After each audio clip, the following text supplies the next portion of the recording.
Бийлик жетим тоо генин иштетерин моюнга алды. Президенттик аппараттын басма сөз катчысы Дайырбек Орунбеков чалгындоо иштери бүтөөрү менен мамлекет генде казуу иштерине киришерин жарыялады.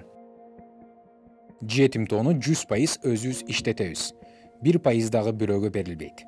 Генди иштете турган каржы дагы аныкталган. Мамлекет темир завод куруп, жумушчулардын курамы дагы жергиликтүү элден алынат. Бир дагы чет өлкөлүк компания кирбейт. Жетим тоо гени кумтөрдөн дагы көп киреше алып келе турган долбоор.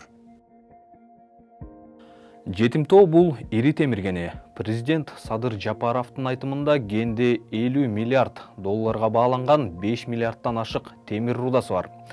Генди Курманбек Бакиевдин тушунда эле анын уулу Максимдин жардамы менен казууну каалашкан. Ал убакта генди казууга берилген лицензия сатылып кеткен. Бирок бийлик алмашкандан кийин ал жокко чыгарылган.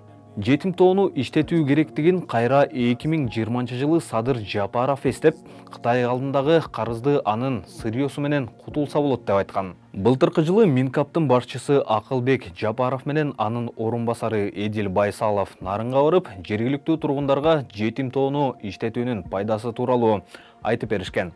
Бирок тургундар аны иштетүү экологияга зыян экенин айтып, каршы чыгышкан. Кийин 2022 жылдын августунда президент Садыр Жапаров эгер эл каршы болсо, ген иштетилбейт деп билдирген. Гендин иштетилишине ачык каршы чыккан саясатчы жана активисттер азыр каршы чыкмак тургай өз айлаларын таппай турушат. Мисалы, Жеңиш Молдахматов менен Илгиз Шаменов Кемпир-Абад иши боюнча камакта отурат. Ал эми УКМКнын мурдагы башчысы Абдил Сегизбаевдин жетим тоо тууралуу видеосун бөлүшүп койгон үчүн кармалган жаш блогер Ырыс Жекшеналиев үй камагына чейин бир нече ай ТИЗОдо отуруп чыкты.